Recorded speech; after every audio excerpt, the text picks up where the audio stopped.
So the title of this video is kind of deceptive. When I say trans people are afraid for no reason, I'm specifically talking about American trans people.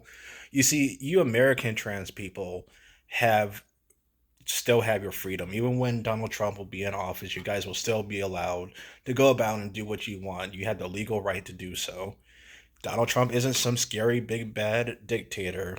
You guys survived 2016 to 2020. People were just fed up of Joe Biden's presidency and how the guy virtually did nothing, made the economy worse. And he just wasn't that competent of a president. That's just the facts. You transgender people that live in America have it so much more easier compared to uh, people or gay LGBTQ people that live in other countries.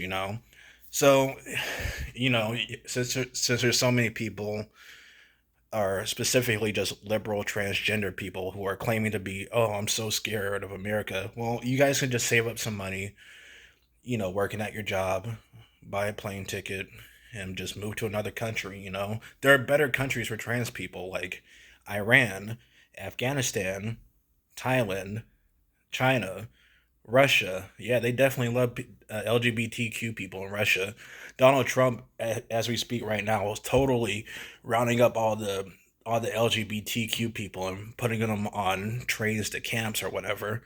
Yeah, you guys, you American transgender people should definitely be scared. You guys have it worse than pretty much 99% of the other countries.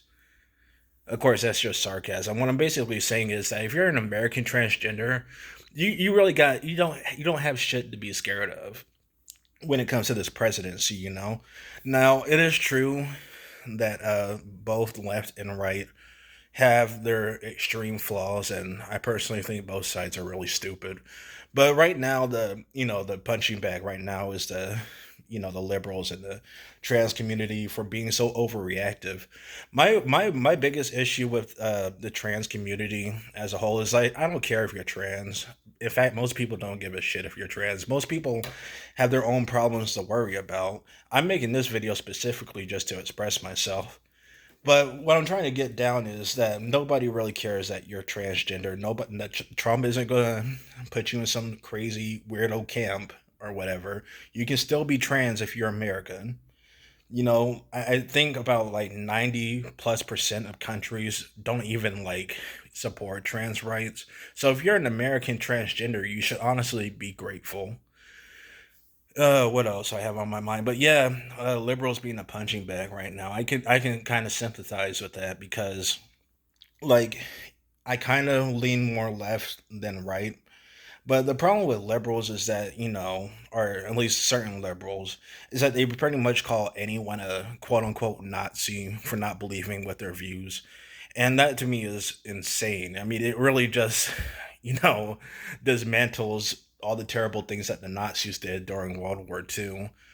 And you liberals kind of brought that on yourselves. I mean, people were just getting fed up with that. That's why a lot of people voted Trump.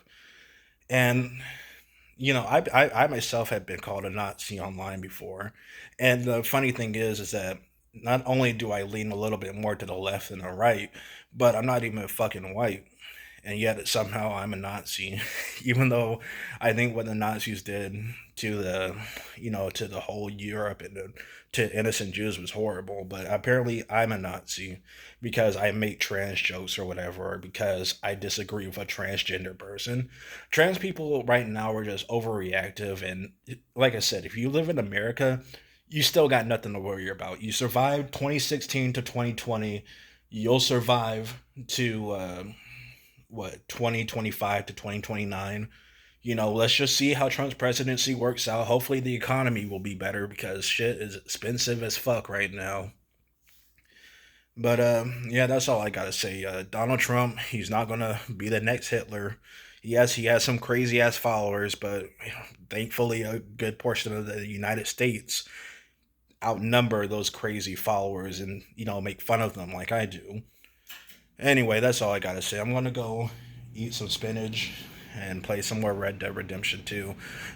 Man, Red Dead Redemption 2, this game is just long as fuck. Like, Jesus Christ. And then I gotta move on to Red Dead Redemption 1, but thankfully, Red Dead Redemption 1 is way shorter. than 2, but at the cost is that Red Dead Redemption 1 story isn't as strong as 2 story, but hey, they're both still really good games. Anyway, that's all I gotta say. Yep.